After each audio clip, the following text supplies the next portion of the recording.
Welcome back as we discuss trade and tariffs with the United States, our largest trading partner. And joining me for that discussion is Jamie Tronnes and Dr. Behrouz Bahktiari. Thank you both for being here. I appreciate your time. Jamie, just before we went to commercial break, we were discussing how the initial tweet announcement from Trump was to stress test, to see what how the markets would respond. Can you please expand on that? Yeah, so by introducing this and then constantly pulling it back, the markets at first were getting terrified and they would, pull back, and we saw dips in different sectors of people investing and then pulling out, et cetera. But this last tariff announcement where he announced the 35% tariffs, everyone's going to get a letter. August 1st is coming. There was almost no reaction. There was no pulling out from the stock market. Things were very quiet. And so only now just seen this last couple of days, Scott Bessent come out and say, this is it. We're not going to chicken out this time. There's going to be tariffs. Get ready for it. Mm-hmm. And to do it in the middle of the summer after trying to prepare people mentally for this and the stock market for this, even some people who will be away on August vacation are going to go, well, maybe by September this will all go away, or things like that. And we're going to see, a bit of a challenge to it. But I think the overall goal of this is for Trump to have tariffs. He wants to have tariffs on every single country, and that does include Canada. Wow. So which sectors are being targeted right now? I know you talked about aluminum, Dr. Bahktiari. What other sectors? What about agriculture? Yeah, definitely. Sensitive agricultural products are one of the areas that are being specifically and directly targeted. Steel, aluminum, copper, energy, potash, all of these, and dairy, of course, we shouldn't forget about dairy. All of these are sectors that are directly being targeted.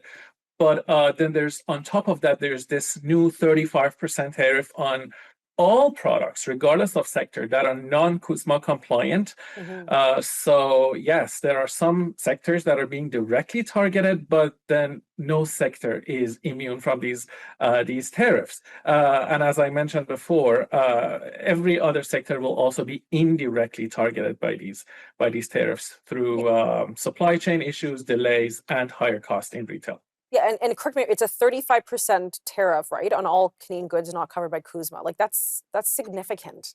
That's really, really big. So let me ask you a follow-up question then, Dr. Bahktiari. Sure. Is Canada now paying a price for not diversifying a lot of our trade relationships earlier? Or did we put too many eggs in one basket?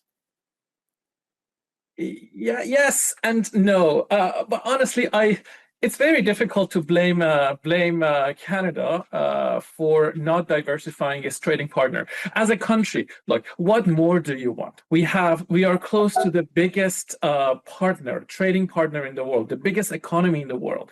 So it is quite natural that we have, over the past few decades, strengthened our partnership with the U.S. It's very convenient for us. We are aligned from a cultural perspective, from a security perspective. Basically, there's very little friction, if any, between Canada and the United States. So it was quite natural for Canada to not seek international markets for new trading partners.